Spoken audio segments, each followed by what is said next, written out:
안녕하세요. 사연에 빠지다의 DJ 민영입니다. 오늘도 두 가지 사연 준비되어 있는데요. 끝까지 함께 해주시고요. 구독과 좋아요 버튼도 눌러주세요. 그럼 오늘의 사연 함께 시작해 볼게요. 안녕하세요. 얼마 전 결혼해서 행복한 신혼을 보내고 있는 여자입니다.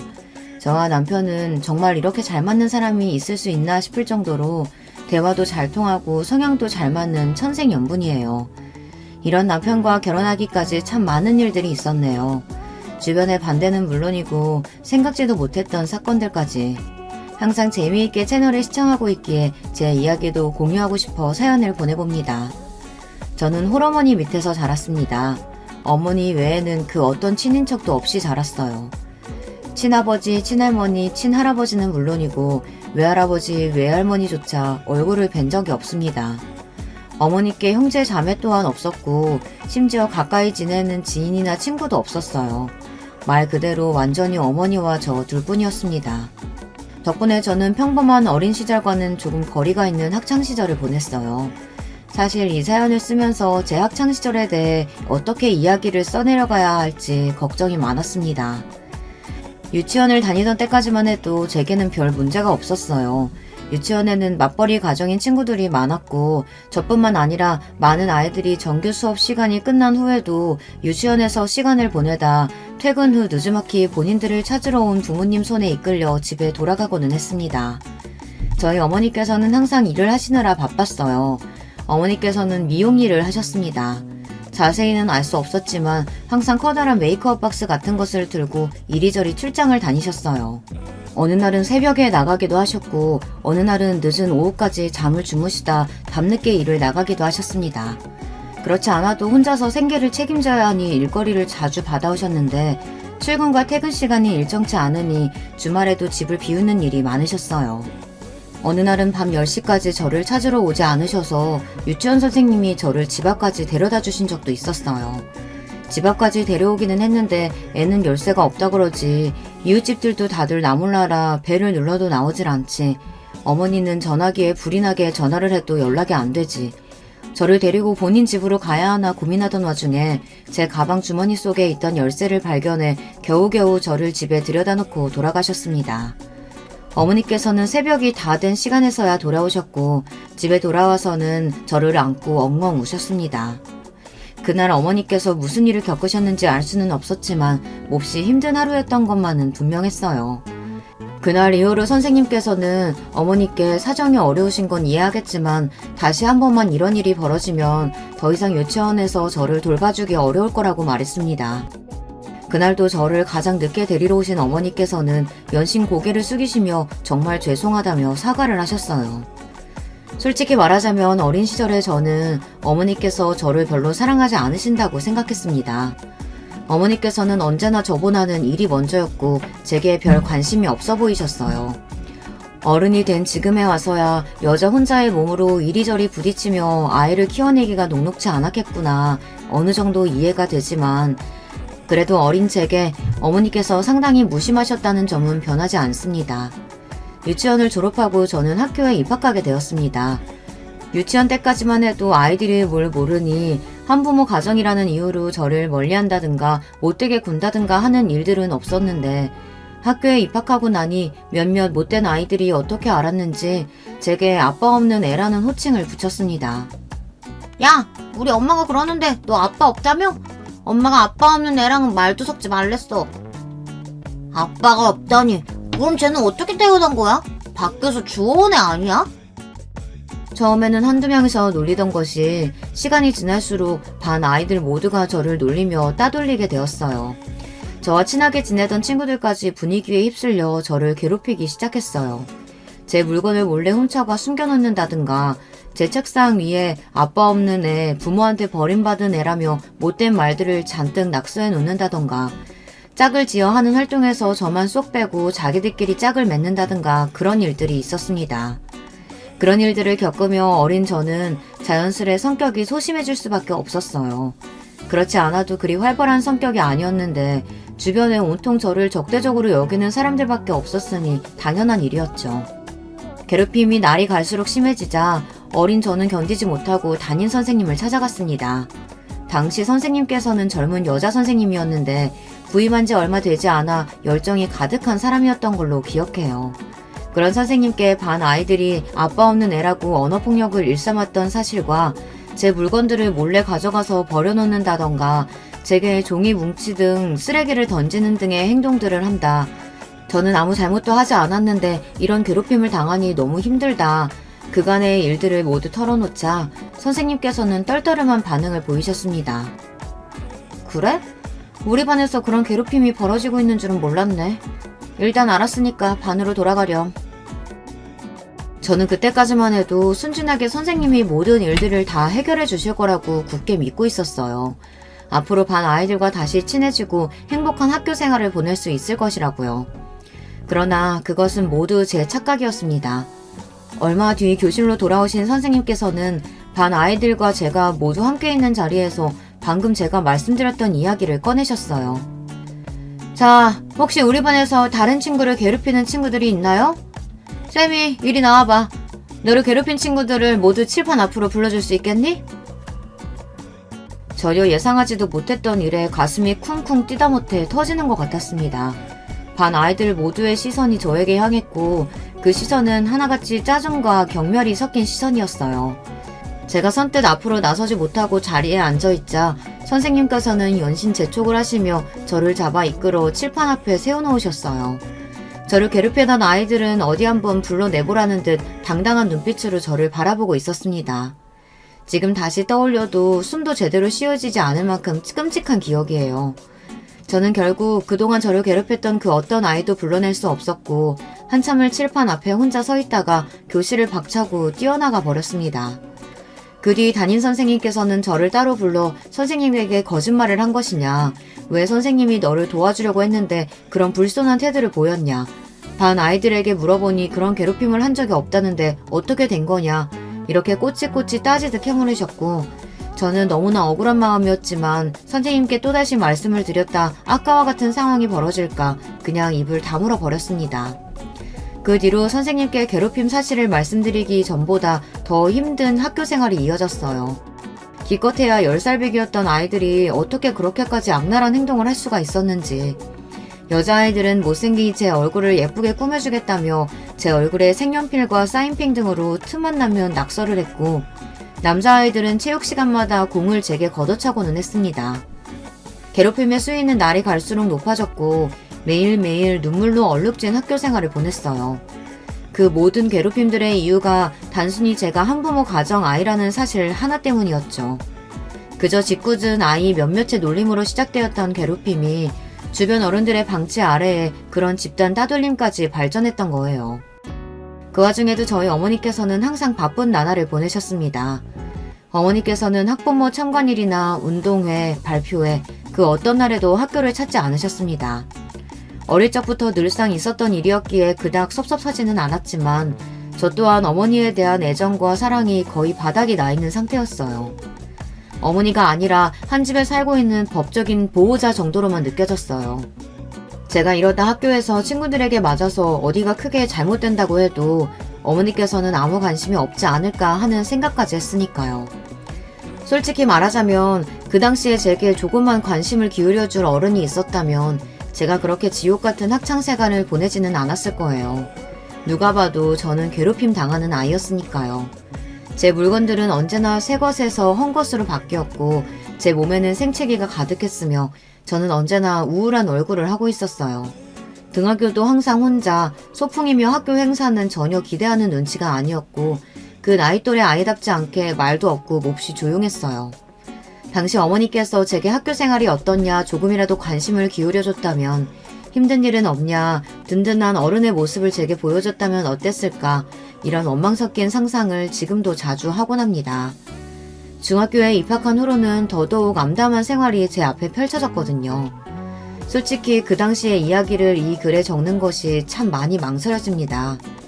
오랜 시간이 지났지만 제게는 아직도 큰 상처로 남아있는 이야기이고 그 아이들의 얼굴을 떠올리기만 해도 손이 덜덜 떨릴 정도로 트라우마가 큽니다. 혹여나 이 사연을 듣고 저를 알아보는 사람이 있을지 걱정이 되기도 하고요. 그렇지만 저는 지금껏 그 당시의 저를 돌아보고 이런 억울하고 고통스러운 마음을 보듬어준 적이 없었던 것 같아요. 떠올리는 것만으로도 몹시 힘들고 타인에게 제 치부를 드러내는 심정이라 사연을 쓰다 말다 스스로도 고민이 많았습니다. 그렇지만 이런 기회가 아니라면 앞으로 평생 그 누구에게도 얼굴을 마주하고 이야기를 털어놓을 수 없을 것 같아요. 익명으로 보내는 사연이기에 조금 더 용기를 낼 수 있는 것 같습니다. 어린 저는 중학교에 입학하기만 하면 이전과는 다른 생활이 시작될 거라고 생각했습니다. 저를 괴롭히던 아이들과는 모두 안녕이고 새로운 곳, 새로운 친구들과 새로운 시작을 할 수 있을 거라는 착각을 했습니다. 중학교에 입학하고 저는 크게 절망하게 되었어요. 오래전부터 저를 괴롭혀오던 아이들이 반에 하나둘 섞여 있었고 그 아이들이 소문을 내고 다닌 덕분에 저는 중학교에서도 친구 하나 제대로 사귀어보지 못한 채 따돌림의 대상이 되었습니다. 너무 억울하고 분한 마음이었어요. 도대체 내가 뭘 잘못했다고, 내가 그저 아빠 없는 애라서, 그 사실이 저 아이들에게 어떤 피해를 줬는데 내가 왜 이런 꼴을 당해야 하는 건가. 잠깐이나마 가졌던 희망이 산산조각 나자 더욱 큰 절망이 저를 찾아왔습니다. 중학교 시절 제가 당했던 괴롭힘을 여기에 전부 다 적을 수는 없을 것 같아요. 하나부터 10까지 정말 큰 상처로 남은 것들 뿐입니다. 체육 시간에 반 아이들 모두가 제 기구에 장난을 쳐놓고는 제가 다치는 모습을 보고 비웃었던 일, 제 가방을 통째로 소각장에 가져다 버려 울며 가방을 찾아 헤맸던 일, 어머니에 대해 입에 담을 수도 없는 거짓말을 하며 헛소문을 퍼뜨린 일, 전 학교와 마찬가지로 중학교 선생님들께서도 아이들의 괴롭힘에 무관심하셨고 좋지 않은 기억이 있었기에 쉽게 도움을 청할 생각이 들지 않았어요. 지금과 달리 인터넷도 발달하지 않았고 학교 폭력에 대한 인식이 그닥 심각하지 않았던 때라 교내의 신고 시스템 같은 것도 제대로 준비되어 있지 않았습니다. 당연히 어머니께서도 제게 무관심하시기는 마찬가지셨어요. 그쯤부터는 저 또한 어머니를 가족이라고 생각하지 않았기에 먼저 말을 거는 일이 없었습니다. 제게 어머니는 그저 같이 사는 아줌마 정도의 존재였어요. 어머니 덕분에 입고 먹고 자는 데에는 문제가 없었지만 그저 그뿐이었습니다. 당시에 저는 매일같이 죽고 싶다는 생각만 하며 살았거든요. 게다가 나이가 들수록 어머니가 원망스러운 마음이 커져만 갔습니다. 제가 학교 아이들에게 괴롭힘을 당하게 된 이유는 전부 어머니 탓이었으니까요. 제가 멀쩡히 아버지가 계시는 평범한 가정에서 태어나 자랐다면 이런 삶 따위는 살지 않아도 됐을 텐데 왜 어머니는 나를 낳아서 이런 환경에 방치하고 계신 걸까? 내가 어느 날 죽어버리면 안타까워하시기는 하실까? 저를 괴롭히는 아이들도 몹시 원망스러웠지만 그 누구보다도 원망스러웠던 것이 바로 어머니였던 것 같아요. 어머니께서는 항상 새벽에 나가 밤 늦게 돌아오셨고 매일 피곤해 보이셨어요. 그나마 주말에는 얼굴을 마주할 기회가 있었지만 저와 어머니의 식탁에는 언제나 적막만이 흘렀습니다. 이쯤까지 사연을 들으신 분들은 조금 답답한 마음이 들기도 하시겠죠. 그렇게 힘든 상황에 처해 있으면 왜 어머니께 그 사실을 말씀드리지 않았나 싶으실 거예요. 아무리 어머니가 제게 무관심해 보이고 바빠 보였다 하더라도 그래도 어머니인데 분명 제가 괴롭힘 당하는 사실을 아셨다면 도움을 주셨을 거라고요. 네, 저도 그렇게 생각했습니다. 그래서 중학교에 입학한 지 얼마 지나지 않아 어머니께 어렵사리 이야기를 꺼냈어요.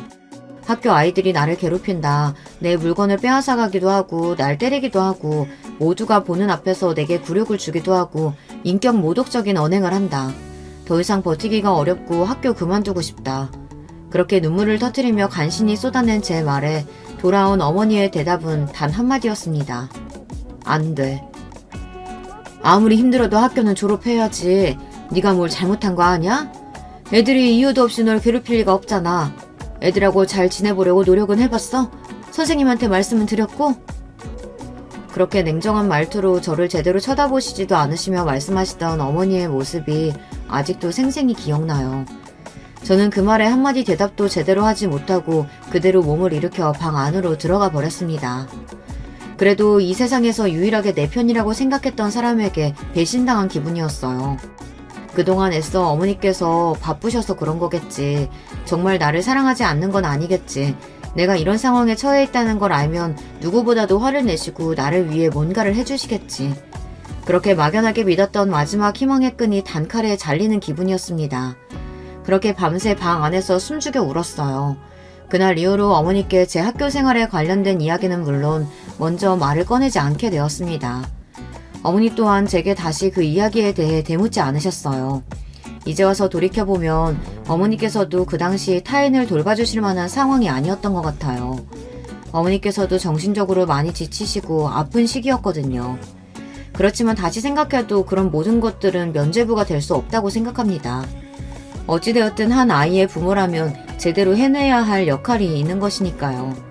아무리 본인이 힘들고 지치는 상황이었다고 한들 다 큰 성인과 어린아이가 겪는 세상은 다른 법이잖아요. 그렇게 저는 고통만 가득했던 중학교를 졸업했습니다. 정말 운이 좋았던 것은 그 당시에 어머니의 일 때문에 이사를 가게 되었다는 것입니다. 그것도 꽤 먼 지역으로요. 보통 아이들은 익숙한 곳을 떠나는 일을 싫어하겠지만 제게는 정말 너무나 다행인 소식이었어요. 저를 괴롭히던 사람들을 떠나 저를 모르는 완전히 새로운 곳에서 새 출발을 할 수 있게 되었으니까요. 새로 이사가게 된 집은 전에 살던 집보다 조금 더 좁고 열악한 환경이었지만 저는 아무 상관이 없었습니다. 그저 빨리 새로운 학교에 들어가 남들과 같은 학교 생활을 할 수 있기를 바랄 뿐이었죠. 그렇게 입학식 날이 되었고 당연하게도 어머니께서는 제 고등학교 입학식에 참석하지 않으셨습니다. 사실 초등학교, 중학교 입학식은 몰라도 고등학교쯤 되면 학교 행사에 참석하지 않으시는 부모님들이 많이 계시잖아요. 아이들이 다 컸다고 생각하니까요. 때문에 부모님이 입학식에 오시지 않은 아이는 저뿐만이 아니었고 저는 그런 사소한 점에서도 소속감을 느꼈어요. 사실 새로운 학교 생활이 마음처럼 쉽게 풀려가지는 않았습니다. 어린 시절부터 쭉 또래 아이들에게 괴롭힘을 받아왔었기에 타인에게 다가가는 일이 너무나 어렵게 느껴지더라고요. 그러지 않으려고 노력했지만 피해의식과 열등감으로 꽁꽁 뭉쳐있는 상태였고요. 그런 저에게 먼저 다가와줬던 친구가 있었습니다. 첫날 옆자리에 앉았던 단발머리의 여자아이였어요. 저는 그 아이에게 먼저 말을 걸까 말까 속으로 수십 번을 고민했지만 차마 먼저 말을 걸 수가 없었어요. 갑자기 말을 걸면 이상한 아이라고 생각하지 않을까, 내가 전에 다니던 학교에서 괴롭힘을 받았다는 사실을 눈치채지 않을까, 말도 안 되는 상상을 하면서요. 담임 선생님의 인사가 끝나고 쉬는 시간이 되었고 다른 친구들은 벌써 서로 인사를 나누고 가까운 사이가 된 것처럼 보였어요. 이렇게 또 새로운 곳에서도 친구 사귀는 것에 실패하고 혼자 지내게 되는 걸까 싶던 차에 그 아이가 제게 먼저 말을 걸어주었습니다. 안녕? 못 보던 얼굴인데 이사 왔어? 난 송화중학교 나왔어.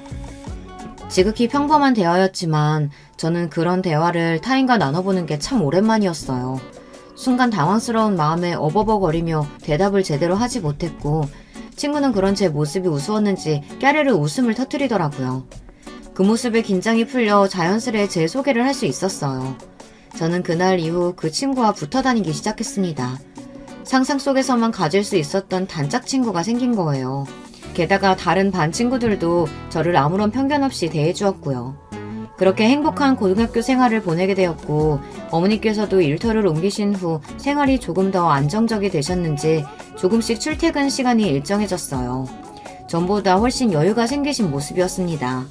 이전에는 학교 생활을 비롯해 제게 아무런 관심이 없어 보이셨는데 식사 중에 요즘 학교는 어떠냐, 친구는 잘 사귀고 있냐 먼저 물음을 건네시기도 하고 저도 학교 생활이 즐거워지니 그런 어머니께 점점 마음의 문을 열게 되었어요.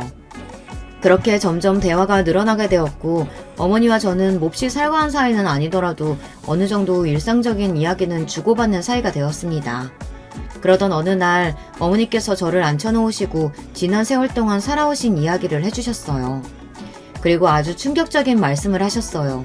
제가 어머니의 친딸이 아니라는 사실이었습니다. 저는 어머니가 아닌 어머니의 언니, 그러니까 제게는 이모 되는 사람의 딸이었어요. 그동안 자라오면서 아버지를 비롯한 모든 친인척들이 단 한 명도 없다는 사실이 이상하게 느껴졌었는데 다 사정이 있었더라고요. 어머니와 언니는 어렸을 적부터 몹시 우애가 좋은 자매였다고 합니다. 어머니의 부모님께서는 언제나 바쁘신 분들이었는데 외할아버지는 정치를 하셨고 외할머니는 그런 외할아버지를 내조하느라 항상 집안일보다는 바깥일을 우선으로 생각하셨다고 해요. 언니와는 나이 차이가 좀 있었기에 어머니는 언니를 엄마처럼 믿고 따르며 지냈다고 합니다. 그러던 어느 날 언니가 낯선 남자의 아이를 임신한 채로 돌아왔어요.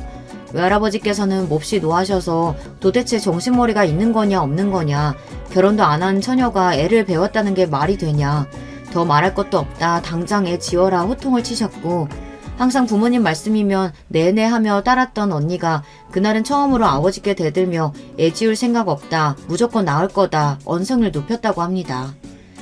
외할아버지께서는 애 낳을 생각이면 집 나가라. 너 같은 딸 없는 셈 치겠다. 언니의 뺨을 내리쳤고 언니는 그 길로 정말 집을 나가버렸다고 해요. 언니가 없는 집은 너무나 쓸쓸하고 외로웠고 어머니께서는 언니를 몹시 그리워하셨다고 합니다. 그렇게 시간이 흘러 1년여쯤 지났을 때 어머니께서는 충격적인 소식을 듣게 되었어요. 바로 언니가 자살했다는 소식이었어요. 알고 보니 언니를 임신시킨 남자가 언니가 아이를 가졌다고 하니 도망가 버렸고 그동안 언니 혼자 일을 하며 아이를 낳고 키우고 있었던 것이었어요. 어찌어찌 열심히 살아보려 애썼지만 부잣집에서 곱게 자란 아가씨였던 언니는 그런 본인의 처지를 견딜 수가 없었는지 결국 극단적인 선택을 하게 되었고 갓난아이였던 언니의 딸은 부모님이 거둬주지 않아 보육원에 갈 처지였다고 합니다. 어머니께서는 도저히 그런 모습을 두 눈 뜨고 볼 수 없었고 결국 저를 데리고 집을 나왔다고 했어요. 언니와 마찬가지로 어머니께서도 평생을 부모님의 울타리 안에서 온실 속의 화초처럼 자라왔기에 막상 사회로 나오니 할 수 있는 일이 없었다고 합니다. 그렇게 시작한 것이 미용 일이었고 정신적으로나 신체적으로나 매일매일이 너무나 힘들었다고 해요. 결혼은커녕 남자를 제대로 만나본 적도 없었던 어머니에게 하루아침에 아이가 생긴 것인데 아무리 죽은 언니를 위한 일이었다고 하더라도 어머니께서 진짜 엄마처럼 저를 사랑해 주시기란 쉬운 일이 아니었겠죠. 게다가 널 보면 언니를 버리고 간 그 얼굴도 이름도 모르는 그 남자가 떠올랐어. 그래서 네가 미울 때도 많았다. 너 때문에 내 인생이 망했다고 생각할 때도 있었어. 그래서 그렇게 내게 모질게 굴었던 거지. 사실 너도 네가 선택한 부모 인생이 아닌데도 그저 원망할 대상이 없어서 너를 원망했던 거야. 완전히 부모 자격 실격인 거지. 매일매일이 지옥같이 힘들고 고통스러워서 모든 걸 다 포기하고 널 버리고 아버지께 돌아갈 생각도 했었어. 그렇지만 지금은 아니야. 나도 이제야 엄마가 될 준비를 마친 거야. 솔직히 어린 마음에 그 당시 어머니의 심정을 전부 이해하기란 어려웠어요. 그래도 그 진솔한 대화 이후로 어머니와 저는 훨씬 더 가까운 사이가 되었습니다. 어머니가 내 친어머니가 아닐지도 모른다는 생각은 어렸을 적부터 자주 하던 것이었지만 실제로 친어머니가 아니었다니 마음이 뒤숭숭하기도 했어요. 그날 이후로 저는 저희 친부모님과 외조부님에 대한 궁금증이 생기기 시작했습니다. 외할아버지는 정치를 하는 분이라고 했고 집도 잘 살고 꽤나 유명한 사람이라고 했으니 혹시 내가 아는 사람은 아닐까, 친부모님은 어떤 분들이었을까 하는 생각들이었어요. 어머니께서는 이제 다시는 볼 일 없는 사람들이고 네가 이렇게 잘하는 동안 우리를 한 번도 먼저 찾지 않은 냉혈한들이다. 신경 쓸 것 없다 말씀하셨지만 궁금한 마음은 어쩔 수가 없었습니다. 제게 먼저 말을 걸어준 친구 덕에 저는 고등학교 생활은 무사히 적응할 수 있었어요. 중간중간 어려움도 있었지만 큰 문제 없이 순탄한 일상을 보낼 수 있었어요. 저는 그 과정에서 마음 착한 친구들과 어울리며 이전 학창시절에서 받았던 마음의 상처를 많이 치료할 수 있었습니다. 지금도 그 친구들과는 계속해서 연락하고 있고 언제나 고마운 마음이 커요. 그렇게 고등학교를 졸업한 후 저는 대학교에 들어가는 대신 어머니를 따라 미용 일을 하기 시작했습니다. 그즈음부터 어머니는 그동안 모아놓으셨던 돈으로 작은 미용샵을 여셨고 저는 그곳에서 어머니에게 미용을 배우며 일했습니다. 배운 것들로 틈틈이 자격증도 따고 점점 미용에 진심이 되어갔어요. 처음에는 그저 어머니가 하시는 일이기에 별 생각 없이 시작했던 일이었는데 날이 갈수록 욕심이 생기게 되었어요. 결국 저는 어머니 가게에서 일하는 것을 그만두고 더 큰 가게에서 제대로 미용을 배워보고 싶다는 생각에 면접을 보러 다니기 시작했습니다. 다행히도 미리 따두었던 자격증들이 큰 역할을 해주었고 운 좋게 한 샵에 취직을 하게 되었습니다. 그곳에서 저는 지금의 남편을 만났어요. 별 볼 일 없는 조건의 여자였던 저와 달리 남편은 샵 여러 개를 운영하고 있는 소위 말하는 금수저였습니다. 처음 저는 남편을 그저 나와 사는 세계가 다른 사람이라고만 생각했어요. 제가 잘 보여야 할 사장님, 그 이상 그 이하도 아니었습니다. 전혀 이성적인 호감도 없었고 그건 제 남편도 마찬가지였어요. 남편은 처음엔 그저 제가 좀 신경 쓰이는 정도였다고 했습니다. 새로운 직원인데 어려운 형편에 열심히 사는 것 같았고 뭐든 나서서 하려고 하지만 덤벙덤벙대며 실수도 많이 하고 소심한 성격 덕에 직원들과 쉽게 어울리지도 못하는 모습이 이상하게 자꾸 신경이 쓰였다고 하더라고요. 어딘가 짠한 동생같이 느껴졌기에 자기도 모르게 하나둘씩 챙겨주고 대화를 나누다 보니 점점 마음이 생기게 되었고 결국 남편은 저에게 먼저 고백을 해왔습니다. 저는 부담스러운 마음에 남편의 고백을 거절했어요. 이제 미운틀이 바뀌었을 테니 일도 그만두고 새로운 직장을 구해야 하나 걱정을 하고 있었습니다. 하지만 제 걱정과는 달리 남편은 제게 본인의 마음을 강요하지도 고백을 거절당한 것도 기분 나빠하지도 않았어요. 이전과 별 다를 것 없이 제게 친절하게 대해주었습니다. 그런 과정에서 저는 남편에게 천천히 마음의 문을 열 수 있었던 것 같아요. 남편은 제가 가지고 있었던 마음의 상처들을 다 보듬어 주었어요. 그런 남편에게 저 또한 점점 빠져들게 되었습니다. 그렇게 정식으로 교제를 시작하게 되었고 남편 덕에 정말 행복했어요. 남편은 경제적으로도 부유했지만 마음도 풍요로운 사람이었습니다. 저와 남편은 연애하는 내내 한 번도 싸우지 않았어요. 신혼생활을 보내고 있는 지금까지도요. 남편 덕에 전 해본 적 없던 호강을 많이 했습니다. 됐다고 이런 선물 부담스럽다고 말했는데도 자꾸 비싼 옷이며 가방들을 사들고 왔고 항상 좋은 것만 먹여주고 좋은 곳에 데려가고 본인보다 저를 먼저 생각해주고 사람에게 받은 상처와 트라우마가 있어 제가 못난 모습을 보일 때도 언제나 넓은 마음으로 저를 다 이해해 주었어요. 말 그대로 백마탄 원장님 같은 사람이었습니다. 그런 저희에게 문제가 하나 있었다면 바로 시어머니였습니다. 남편은 젊은 나이에 샵을 여러 개 운영하고 있었는데요.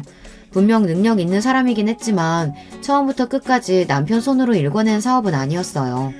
시아버지께서는 다방면으로 크게 사업을 하는 분이셨고 처음부터 잘 사는 집안 아들인 줄 알고 있었지만 상상 이상으로 더 잘 사는 집안이었습니다. 외동아들이었던 남편에게 시부모님께서 거는 기대가 컸고 집안에서 정해진 여자와 결혼하기를 바라셨어요. 저와 만나는 사이며 결혼하고 싶다는 말씀을 처음 드렸을 때 정말 크게 싸웠다고 했습니다. 그 얘기를 전해 듣고 나니 저희 친어머니가 생각나기도 했어요. 잘 사는 집안 자식이라고 다 좋은 건 아니구나. 본인 인생을 본인이 결정하지 못하는 경우가 많겠구나 하고요. 솔직히 저는 시댁 식구들의 반대 앞에 당당해질 수가 없었습니다. 제가 남편에 비해 한참 모자란 사람인 것이 사실이니까요. 애초에 만남을 시작할 때부터 제 욕심이라고 생각했고 억지를 부려 남편 앞길을 가로막고 싶은 생각은 전혀 없었어요. 그러나 남편은 그런 제게 허튼 생각하지 말라며 나는 너하고 꼭 결혼할 거다. 부모님께서 아무리 반대하셔도 내 뜻을 굽힐 생각은 전혀 없다. 저를 안심시켰습니다. 시아버지께서는 그래도 지들이 좋다는데 그냥 허락하자 하셨지만 시어머니께서는 끝까지 저를 반대하셨어요. 그렇지만 더 이상 반대하시면 집안과 연락을 다 끊고 나가서 둘이 바닥부터 시작해서 살겠다 고집을 부렸던 남편 덕에 결국 시어머니께서도 저희의 결혼을 허락하시게 되었습니다. 마지못해 결혼은 허락하셨지만 여전히 저는 시어머니의 눈엣가시였기에 저를 곱게 봐주시진 않았어요. 언제나 제게 못 배워먹은 애라며 저런 수준 떨어지는 애를 어떻게 집안 식구로 들이냐 면전에 대고 구박을 하셨습니다. 어머니께서도 결혼을 그닥 반기는 눈치는 아니셨어요. 수준 맞는 사람이랑 만나 둘이 행복하게 결혼하고 살았으면 좋겠는데 꼭 그렇게 어려운 길을 가야겠냐. 너희 친어머니 얘기도 해주지 않았었냐. 사람이 너무 욕심을 부리면 안 되는 법이라면서요. 그렇게 순탄치 않은 결혼 준비였는데 상견례 자리에서 일이 터졌습니다.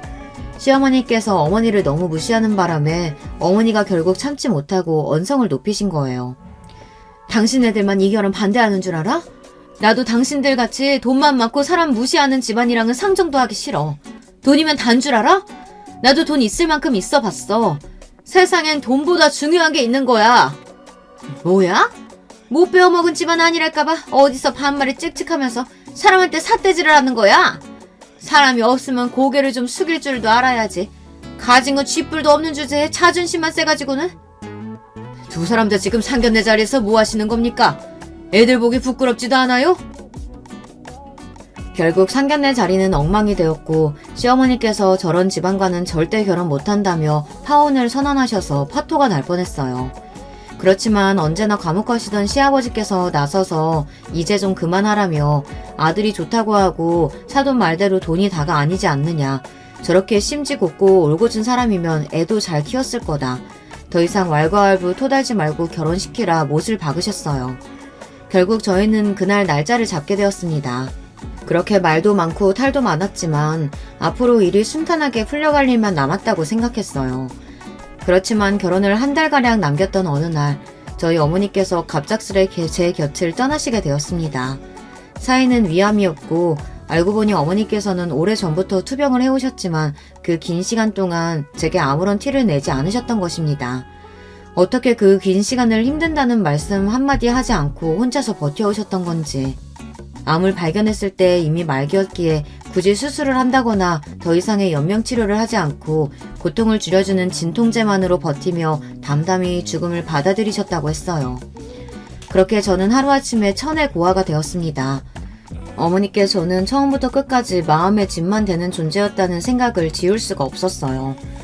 어머니가 많이 원망스럽기도 했지만 그만큼 어머니께 많이 기대고 있었고 세상 하나뿐인 가족이었던 어머니를 정말 많이 사랑했습니다. 어머니께서 암이라는 사실을 혼자서 아시고 긴 시간 동안 버티시는 동안 저는 남편과 연애하며 결혼할 생각에 들떠있기만 했다니 죄책감과 죄송함이 이루 말할 수 없었어요. 어머니의 장례를 준비하면서 너무나 슬펐습니다. 그런 제게 남편은 결혼을 미루자는 이야기를 꺼냈습니다. 마음 추스르고 어느 정도 주변 정리가 되었을 때 결혼하는 것이 좋을 것 같다면서요. 시어머니께서는 옳다구나 하고 그래 이 기회에 좀 더 진지하게 결혼에 대해 다시 고민해보라며 너희 어머니께서도 이 결혼 반대하시지 않았냐.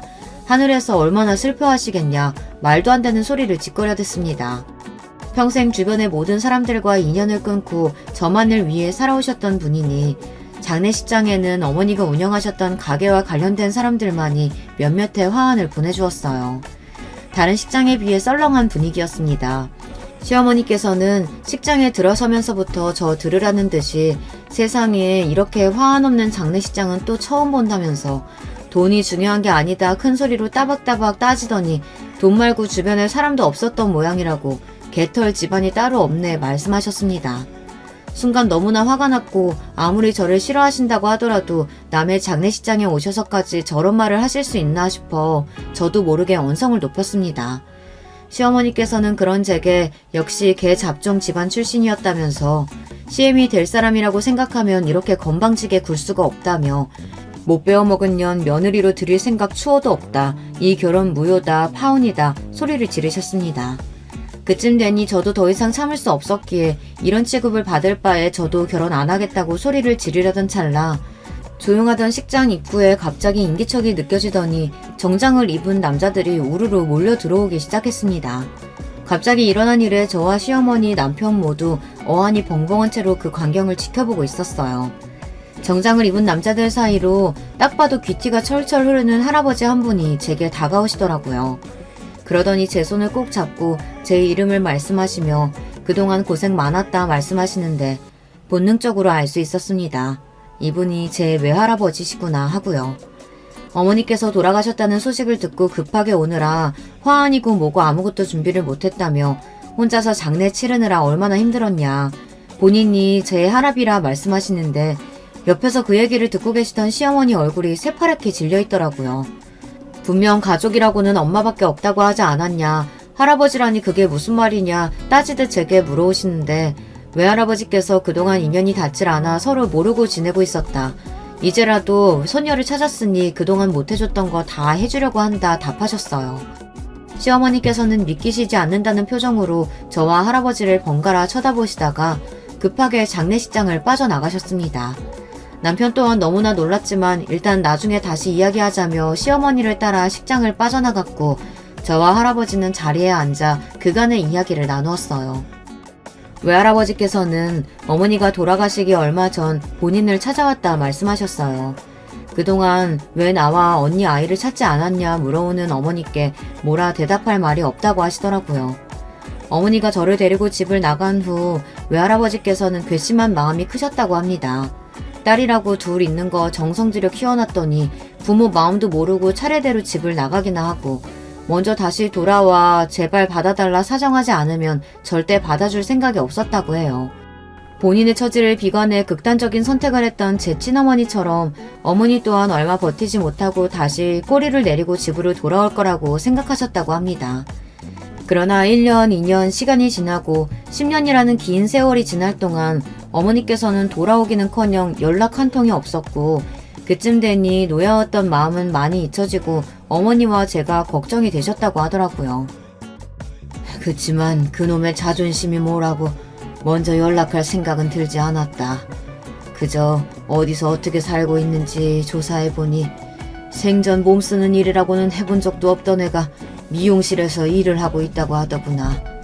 아이도 별 문제 없이 학교 다니고 있다고 하고 잘 살고 있는 것 같기에 그때는 그저 그 사실을 안 것만으로 만족했어. 그렇게 외할아버지께서는 또 긴 세월 동안 저와 어머니를 잊고 본인 인생에 집중하며 열심히 달려오셨다고 해요.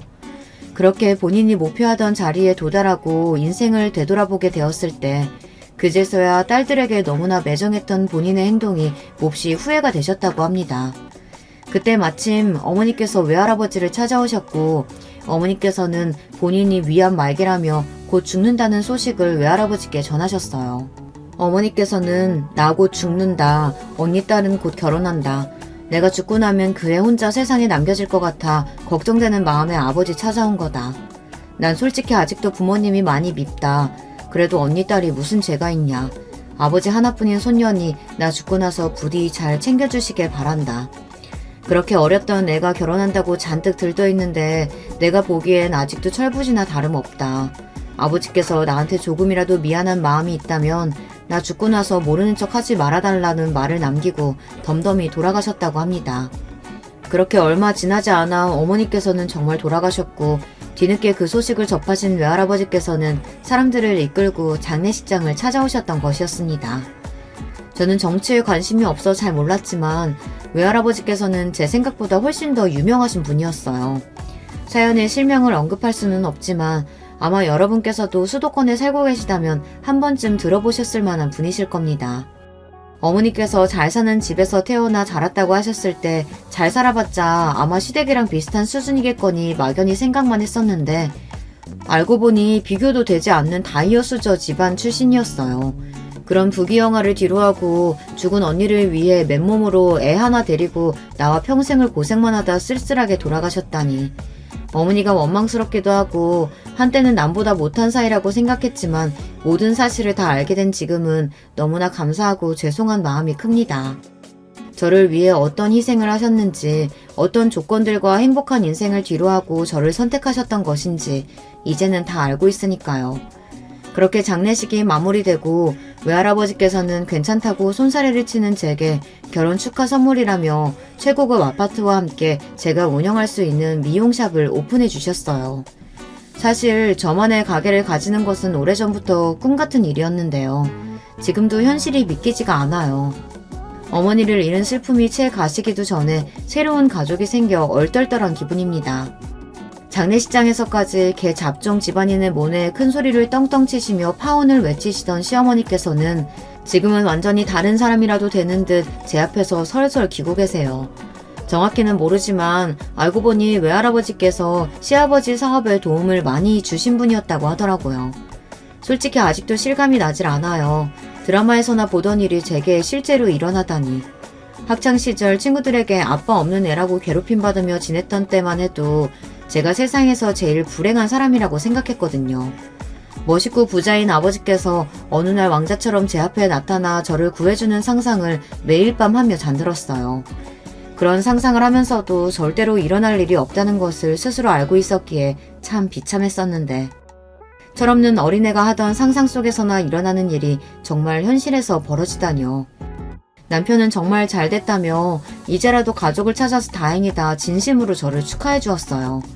시아버지께서도 다른 사람도 아니고 본인 사업에 큰 도움을 주신 외할아버지의 손녀였다니 정말 운명이라는 것이 존재하는 모양이라며 앞으로 한 가족처럼 잘 지내보자 제 등을 토닥여 주셨습니다. 애초에 시아버지께서는 제 결혼을 크게 반대하시지 않는 분이셨으니 제가 외할아버지의 손녀라고 해도 크게 태도가 변하시지 않으셨어요. 시어머니 쪽은 이야기가 좀 많이 다르지만요. 그동안 제게 막말과 폭언을 쏟아내며 매사에 구박을 일삼았던 시어머니께서는 살얼음판을 걷는 기분이신 모양입니다. 제가 외할아버지께 그동안의 시어머니의 만행을 전부 다 일러바치고 복수라도 할까봐 걱정이 되시는 거겠죠. 물론 그런 생각을 한 번도 해보지 않은 것은 아니었지만 굳이 실행에 옮길 생각은 없습니다. 이제 한 가족이 될 사이인데 굳이 두 사람 사이를 나쁘게 만들어서 저한테도 좋을 게 없잖아요. 다만 굳이 시어머니께 그런 짓을 하지 않을 거라고 말씀드려 안심시켜드릴 생각도 없습니다. 저도 당한 만큼 시어머님도 마음고생 좀 해보시라는 마음이 조금은 있어요. 그렇다고 제가 어머니께 갑질을 하거나 건방지게 군다든가 선을 넘는 괴롭힘을 하는 건 아니니까요. 비록 자의는 아니더라도 사이좋은 고부관계가 될 수 있다면 굳이 그 방법을 피해갈 이유는 없다는 생각입니다. 언제나 야 너 하시며 저를 하대하시던 어머님께서는 지금은 항상 웃는 낯으로 우리 아가 하시며 180도 변한 태도로 저를 대하십니다. 그 모습이 조금 가식적으로 느껴지고 불편하기도 했었지만 지금은 이런 상황을 즐기고 있어요. 물론 이 모든 것들이 저의 외할아버지가 아니었다면 일어나지 않은 일들이었기에 한편으로는 조금 씁쓸한 마음이 들기도 합니다. 시어머니께서는 여전히 저를 무시하고 계실 테고 저는 그런 무시를 참지 못해 결혼이고 뭐고 다 없고 남편과 헤어졌을지도 모르는 일이죠. 그럼 저는 남편도 잃고 어머니도 잃고 세상에 혼자가 되어 아주 쓸쓸한 인생을 살아갔을 테고요. 하지만 저는 지금의 행복이 어린 시절부터 갖은 고생을 해왔던 제 힘든 시간에 대한 보상이라고 생각해요. 어머니 그리고 친어머니 두 분이 제게 남겨주고 가신 유산과도 같은 것들이라고 느껴집니다. 그렇게 세상 잘난 척 하시던 시어머니께서 제 눈치를 살살 보시는 모습을 보면 속이 시원하기도 해요. 그동안 당해온 것이 있으니 이 정도 복수는 귀여운 수준으로 봐줄 수 있는 거 아닌가요? 남편도 그동안 시어머니께서 도가 지나쳤다며 상황이 이렇게 되어 오히려 본인은 마음이 편하다고 합니다. 둘 사이에 끼어서 눈치 볼 필요도 없고 겉으로나마 사이가 좋아졌으니 결과적으로는 잘 될 일 아니냐면서요. 무엇보다도 남편은 제가 가족을 찾게 되어서 너무나 기쁜 마음이라고 했어요. 남편은 언제나 저를 진심으로 위해주고 아껴주고 사랑해주는 사람이거든요. 앞으로 평생 저 또한 남편에게 그 마음에 보답하며 살고 싶습니다. 어찌되었든 지금은 몇십 년 만에 만난 조부모님과 제 평생의 반려자에게 집중하며 조금 편한 마음으로 지내고 싶어요. 그저 아무 생각 없이 남편과 행복한 신혼생활을 즐기고 싶은 마음이랄까요. 과거의 상처, 마음의 짐, 시어머니와의 갈등 이런 것들을 모두 다 제쳐두고서요. 앞으로의 일은 앞으로의 제가 알아서 잘 헤쳐나가리라 믿습니다. 지금까지 해왔던 것처럼 말이에요. 제가 생각해도 참 기가 막히고 믿기지 않는 이야기입니다. 요즘도 제가 꿈을 꾸고 있는 게 아닌가 문득문득 현실을 자각하고는 해요. 이렇게 멀쩡한 정신으로 사연까지 써내려가고 있으니 현실은 현실이겠죠. 아침에 일어나 남편과 굿모닝 인사를 하고 간단하게 밥을 차려 먹고 외할아버지께서 차려주신 제 샵에 출근해 원하던 미용 일을 마음껏 하고 행복한 시간을 보내다 저녁 시간이 되면 퇴근을 합니다. 왜 조부모님과 만나 어머니 그리고 친어머니에 대한 이야기를 하기도 하고 지난 세월 동안 나누지 못했던 대화를 나누며 즐거운 저녁 시간을 보내요. 시어머니께서는 제가 불편해할까봐 연락을 먼저 하지도 않으신다고 하는데 아무래도 저와 얼굴을 마주하기가 껄끄러우신 모양이에요.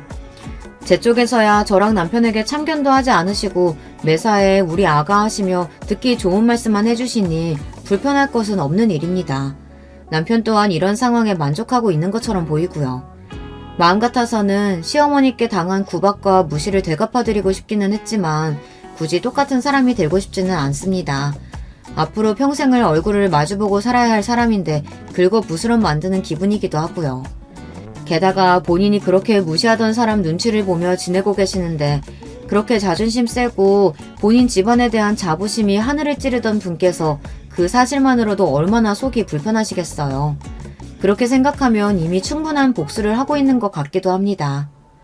이야기를 어떻게 마무리해야 할지 모르겠어요. 앞서 여러 번 말했듯이 요즘 제가 정말 꿈속에서 살고 있는 것만 같아요.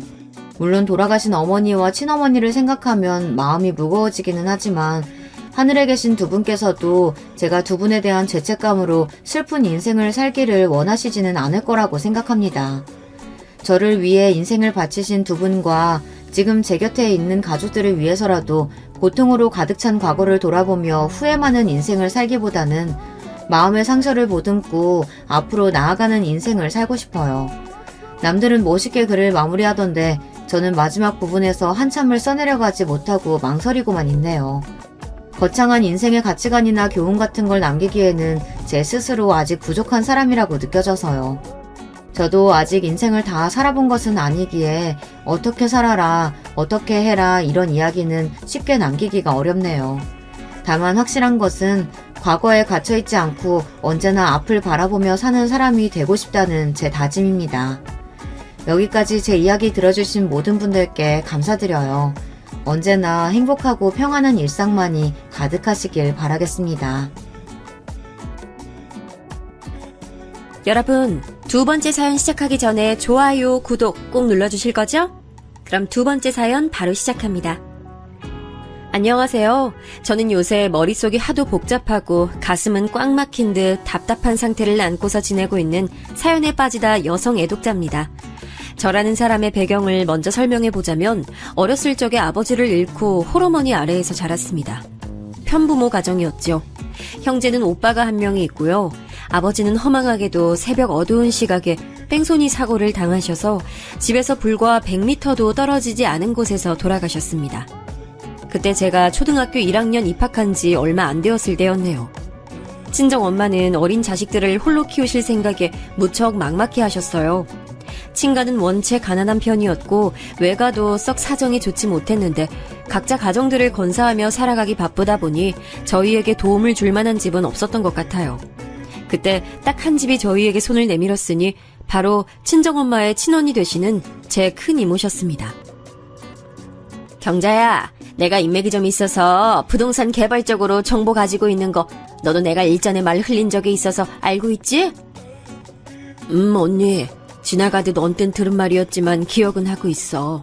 그런데 그건 왜? 고급 정보라면 언니도 조심스럽고 욕심나는 걸 텐데. 나도 당연히 욕심나지. 이번에 뜬 정보대로라면 이거 완전 노다지야. 근데 나만 좋게 살자고 할 순 없는 상황이잖아. 너 지금이라면 돈 좀 쥐고 있는 거 있지? 제부 그렇게 되고 나서 제부가 다니던 회사에서 위로금 나온 거 있을 테니까. 그거라면 당연히 아직 있지. 그래서 지금 당장은 먹고 살 걱정이 없는데 앞으로 애들 키우고 살 생각하니까 미래를 보면 그게 막막해서 두려울 만큼 걱정돼. 지금 가진 돈으로 얼마나 버틸 수 있을까 싶기도 하고 내 주제에 좋은 직장이나 과연 잡을 수 있을까 그런 회의감도 들어. 내가 경자 너 그런 생각하고 있을 줄 알았어. 얘 잔말 말고 이 언니만 믿고 그 돈 다 투자해. 이 언니가 내 동생하고 조카들 아주 그냥 돈방석 올려줄 테니까. 정말이야 언니? 나하고는 다르게 언니는 워낙 아는 사람도 많고 활동도 많이 하니까 그건 왠지 다른 세상 사람처럼 느껴질 때도 사실 종종 있었는데 갑자기 이렇게 손 내밀어주고 좋은 기회 주면서 도와줘서 정말 고마워. 물보다 진한 게 피 아니겠어? 가족도 다 뭐 하겠어? 국 끓여 먹을 거야? 이럴 때 가족 찬스 쓰는 거야. 경자야, 너 지금 가지고 있는 전 재산으로 엄청난 부자 한번 돼보자. 친정엄마는 의심의 여지 없이 수중에 돈을 탈탈 털어 큰이모에게 건네줬어요. 그리고 얼마 뒤 큰이모는 소식을 끊었습니다. 큰이모네 식구가 온데간데 없이 증발했어요. 있던 돈을 전부 다 큰이모에게 넘긴 것으로도 모자라서 친정엄마는 빚까지 생겨버렸어요. 큰이모가 그렇게 만들고는 도망가 버렸더라고요. 당시 건강이 안 좋으셨던 외할아버지께서는 큰이모의 천인공노할 행각을 아시고 충격으로 쓰러지신 뒤 그대로 세상을 떠나셨습니다. 외할머니께서도 이후 건강이 급격히 악화되셨고요. 엄청난 1년의 과정을 겪으신 이후 친정엄마는 너무나도 괴로워하셨어요. 자식들만 아니라면 당장이라도 숨을 끊어버리고 싶다는 혼잣말을 하루에도 몇 번씩이나 하실 정도였죠. 저는 친정엄마가 정말로 그런 나쁜 선택을 내릴까봐 무서워서 착하고 말 잘 듣고 집안일 척척 해내는 딸이 되기 위해 애썼습니다. 그리고 이런 저와는 다르게 똑같은 상황을 겪고서 오히려 엇나갔던 인물이 바로 제 친정 오빠였어요. 엄마가 천하의 머저리처럼 굴지만 않았어도 우리 집 지금 이렇게 안 살았어. 아버지 돌아가시고 나서 받은 조의금, 위로금 그거 싹 다 날려버렸잖아. 큰 이모 탓하지 마. 그냥 엄마가 멍청한 거야. 멍청해서 당한 건데 그런 주제 누굴 탓해? 오빠, 엄마한테 말 너무 심하게 하는 거 아니야? 엄마라고 그러고 싶어서 그런 것도 아니잖아. 오빠도 알잖아. 근데 왜 말을 그렇게 하고 학교에서 사고만 치고 다녀? 오빠는 뭐가 잘나서 그러고 다니는데? 야, 착한 척 하지 마. 쓸데없이 착한 척만 하면서 천하의 머저리인 거. 난 너랑 엄마랑 둘이 엄청 닮았다고 생각하거든? 그러니까 너 앞으로 나한테 말 걸지 마라. 난 너 마음에 안 들어. 사춘기였던 저희 남매는 서로에게 감정의 날을 세웠고 저는 친정오빠의 비행이 꼴불견이라 생각했으므로 적반하장으로 나오는 그 태도가 불쾌해서 아예 절연을 한 수준으로 대화는커녕 눈도 안 마주치고 살기 시작했어요. 큰이모의 사기 행각 이후 생기를 잃어버린 채 간신히 하루하루 연명하며 오로지 자식들만 보며 사는 엄마가 너무 불쌍하게 느껴졌습니다. 그런 엄마의 처지도 알아주지 않고 끊임없이 자잘한 사고만 쳐대는 오빠가 정말 싫었고요. 그런데 엄마는 그런 당신의 아들을 크게 나무라지 않으셨어요. 그저 모든 게 당신의 잘못이겠거니 생각을 하실 따름이었죠. 그럴수록 저는 오빠가 싫어졌고 남매 간의 우애가 완전히 단절된 채로 시간이 흘렀습니다. 돈 잃고 빚까지 졌던 탓에 저희 집은 아주 어렵게 살아오다가 제가 결혼할 때쯤 돼서야 여유로워졌어요. 참고로 오빠가 저보다 먼저 장가를 들었고요. 결혼 상대를 저는 결혼식장에서나 처음 봤습니다. 상견례 자리에도 저는 안 나갔거든요. 그건 오빠 쪽도 마찬가지였어요. 그 정도로 어찌 보면 유치하다 할 수 있을 만큼 저희 남매는 서로에게 벽을 치며 살아왔어요. 모든 것의 시작은 큰이모의 사기 행각에 있었기에 저는 결혼할 상대를 고를 때 성실하고 의문스러운 점이 없으며 금전적인 어려움이 없는 걸 기준으로 삼았죠. 그렇게 만나서 결혼하게 된 남편은 기업 연구직으로 종사를 하고 있었습니다.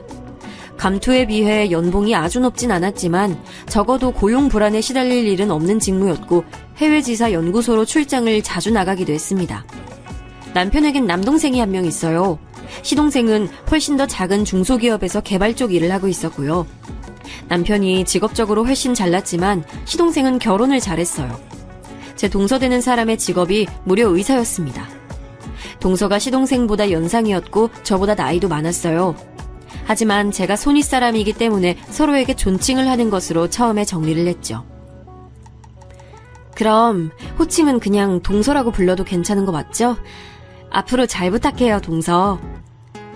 저도 잘 부탁드릴게요, 형님. 제가 비록 나이는 더 많지만 형님이 결혼 선배고 또 이 집안에 먼저 들어오신 선배이기도 하니까요. 앞으로 제가 많이 배워야겠어요. 그래봤자 제가 꼴랑 1년 더 먼저 결혼한 것뿐인데 아무튼 말씀이나마 그렇게 해주셔서 감사해요. 내과 의사라고 하시길래 저는 지레 겁부터 먹고 긴장하고 있었지 뭐예요. 사람들이 보통 아파서 병원에 간다고 하면 다 내과 가는 건데 와, 그만큼 정말 대단하신 것처럼 느껴지더라고요. 제가 순수한 감탄을 내뱉다가 동서 뒤쪽에 시어머니와 눈이 딱 마주쳤습니다. 그날은 동서가 시댁에 인사를 온 날이었기 때문에 시어머니 또한 함께 계셨던 것이죠. 동서가 보는 앞에서 시어머니께서 저에게 이렇게 말씀을 하시더라고요. 넌 죽었다 깨어나도 못 다다를 경지에 있는 귀한 몸이시니까 대할 때 늘 황송하게 대하고 네가 윗사람이라고 해서 괜히 뻗대고 우스댈 생각은 애초에 하지를 말어. 허울로만 윗사람이지 사실상 네가 우리 작은 애보다 위인 건 하나도 없잖아. 안 그래? 그 순간 제가 대답할 단어도 찾지 못한 채 얼굴이 뜨거워진 채로 입을 꾹 다물고 말았어요. 민망했고 수치스러웠습니다. 굳이 동서가 보는 앞에서 그런 적나라한 말씀을 제게 하셨어야 했는지 원망이 들었네요. 게다가 저는 한 번도 우리 큰애라는 식으로 칭해주신 적 없으시면서 동서에겐 단박에 우리 작은애라고 지칭해주시는 것에 서운한 마음이 밀려왔어요. 의사 며느리인 동서는 쌍수를 들고 환영하며 반기셨으나 그 이전에 들어온 별 볼 일 딱히 없는 며느리인 저는 어머니께서 썩 반기지 않으셨던 전적이 있었습니다. 우선 제가 편부모 가정에서 자란 사람이라는 것부터 마음에 안 들어 하셨고요. 상견례장 때는 코빼기도 안 비추더니 결혼식장에 뚱하게 모습을 드러낸 제 친정 오빠를 보면서 남매가 저렇게 사이가 안 좋은데 부부관계는 과연 좋겠냐고 하시면서 투덜거리셨어요. 그리고 제가 남편하고 처음 만나서 연애를 하게 된 계기가 지인 소개를 통해서였거든요. 그 얘기를 들으시더니 시어머니께서는 펄쩍 뛰셨죠. 뭐야? 지인이 다리를 놔줘서 처음 인연을 맺은 거였다고? 그 지인이 대체 누구야? 내가 당장에 따져 물으러 가야겠어. 어디 눈깔이 삐어서 우리 집 장남을 저딴 거지 같은 여자한테 갖다 대려고 소개를 시켜줬다는 거야. 그 지인이란 놈팡이 사는 데가 어디야? 엄마, 자식 결혼 가지고 장사라도 하시려는 속셈이신 거예요? 아니, 결혼은 제가 하는데 엄마에게 손 벌릴 생각도 없는데 왜 이렇게 난리를 치세요? 엄마, 자꾸 이러시면 제가 당황스럽고 부끄러워요. 남편이 짜증스럽게 지적을 하고 나서야 시어머니께서는 그 입을 마지못해 닫으셨죠. 저는 초장에 그런 시어머니의 모습만 봤었기 때문에 의사 동서를 맞이하시는 그 모습이 너무 낯설고 기가 막혔어요. 제가 1년 가까이 되는 기간 동안 열심히 시어머니께 효도를 한다고 해드렸건만 의사 동서는 단지 존재하는 것만으로도 제가 이룬 1년을 그냥 이겨버리더라고요. 내가 옛날부터 노래를 불렀던 게 바로 의사인 걸 다들 알려나 모르겠네. 오죽했으면 내가 우리 집 장남이 공부에 소질 있다는 거 알았을 때 즉각 전국 팔도 절이란절은 다 돌면서 아들 의사 만들어주세요 이렇게 기도를 올렸을까? 응? 근데 정작 본인이 의사 되는 거에 흥미가 없었으니 말짱 도루묵이었고, 아유, 시간이 흘러서 집안에 의사가 이런 방법으로 생길 줄이야. 아유, 그때 내가 기도하고 다녔던 게 효과가 있었네. 며느리를 의사로 맞다니 이게 꿈이야, 생시야. 아우, 난 몰라. 시어머니께서는 일찍이 의사에 대한 로망이 있으셨나 봐요. 동서 직업만으로도 흐뭇해서 어쩔 줄 몰라 하셨죠. 시어머니께서 자꾸 비행기 태워주시며 온갖 호들갑을 떠시니까 시간이 지날수록 동서도 제 앞에서 점차 의기양양해 보이는 얼굴을 하더라고요. 분명 처음엔 그런 인상이 아니었는데 점점 제 앞에서 우쭐거리는 표정을 짓는 것에 기분이 참 미묘했습니다. 아예 이런 상황을 제가 안 보고 살 수 있다면 별로 상관이 없었을 텐데 저희 부부가 입주를 기다리는 집에 들어갈 수 있는 시기와 원래 살고 있었던 월세집의 만기가 너무 동떨어지는 바람에 부부는 어쩌다 보니 시댁에 들어가서 지내게 됐어요. 한마디로 제가 시어머니와 같이 살게 됐다는 것이죠. 의사 동서는 공사다망하지도 않는지 종종 시댁에 들르는 효심을 발휘했는데 그럴 때마다 다과상을 차려내는 건 제 몫이었습니다. 끼니 때에 맞춰서 오기라도 하면 제가 밥을 차리는 거였고요. 당연하다시피 뒷정리를 하는 것도 제 역할이었어요. 시어머니께서 의사 동서만 보면 입이 해벌쭉 하시니 제가 감히 그 앞에서 동서에게 이래라 저래라 시킬 수도 없었네요. 그런 와중에 또 동서가 임신을 했어요. 어느 날 초음파 사진을 들고 왔는데 태아 사진이었습니다. 어머나, 세상에. 아유, 빠지는 구석 하나 없는 우리 작은 애가 임신마저도 시기적절하게 척척 해내는구나. 마침 집에 과일 맛있는 것들 사놨는데 잘 됐어. 과일 먹고 가. 아직 입덧은 안 하지? 어이, 거기 너 과일들 종류별로 깎아서 내와. 네 귀한 동서 먹을 거니까 예쁘게 잘 깎어. 알겠다고 대답하기에는 괜히 기분이 언짢았고 안 한다고 대답을 하는 건 말이 안 되는 상황이라 그냥 아무 대답도 않고 그저 묵묵하게 그날 과일이나 죽어라 깎았습니다. 동서는 빈말이나마 제가 할게요 라는 걸 안 하는 사람인 걸 이미 알고 있었기에 기대도 안 했고요. 그런데 잠시 후 동서가 저에게 넌지시 이런 말을 건네더라고요. 형님은요, 제가 볼 때마다 느끼는 건데 밥하고 빨래하고 과일 깎고 이런 가사일하고 참 어울리시는 분 같아요. 이미지하고 걸맞는다고나 할까요? 아, 그거 칭찬이죠? 고마워요, 동서. 제가 어렸을 때부터 저희 친정엄마 도와서 이런저런 일 많이 했더니 손이 좀 야무져요. 이걸 이렇게 받아주시다니. 아, 형님 참 긍정적이시네요. 세상 사는데 고민이 하나도 없으시겠어요. 원래 사람이 너무 똑똑하고 뛰어나도 그만큼 세상 바라보는 시각이 골치 아파지고 스트레스 받는 분야도 늘어나는 거거든요. 제가 그래서 갖가지 일로 늘 생각이 많은 스타일이죠. 이런 저와 정반대 사람이 바로 형님 같아요. 저도 형님처럼 단순한 사람이었다면 어떻게 살았을까 하는 궁금증이 일어나네요. 저기요, 동서. 저보다 많이 배우고 많이 잘난 건 알겠는데 사람 면전에 대고 그런 말을 하면 듣는 입장에서는 이거 지금 나를 비꼬는 건가? 비웃는 건가? 이런 생각이 들 수밖에 없어요. 그것도 살살 웃음치면서 말을 하면 더 오해가 쌓이는 거고요. 똑똑한 사람한테 제가 이런 충고 날리자니 민망하긴 한데 아무튼 주의해 주셨으면 좋겠어요. 아, 네, 그렇군요. 네네, 알겠습니다, 형님.